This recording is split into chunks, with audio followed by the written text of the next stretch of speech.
Rasululloh aytdilarki, kim ertalabda Raditu billahi robban va bil islami dinan va bi Muhammadin sallallohu alayhi va sallam desa, ma'nosi men Allohni meni Robbim ekanligiga roziman.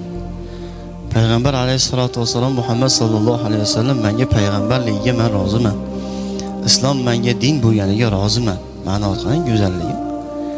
Shu zikrda aytadigan bo'lsa, juda arabiyni eslab qolmaysiz, mayli o'zbekchasini ham aytib turaveringchi, boshlanishga ajab emas. O'zbekchasini aytganga ham Xudo shu fazilatni bersa. Kim mana shu Raditu billahi robban va bil islami dinan va bi Muhammadin sallallohu alayhi va sallamni tongda aytadigan bo'lsa, mana shu zikrni jannat unga vojib bo'libdi dedilar. Ana shu bandaga jannat vojib bo'libdi dedilar.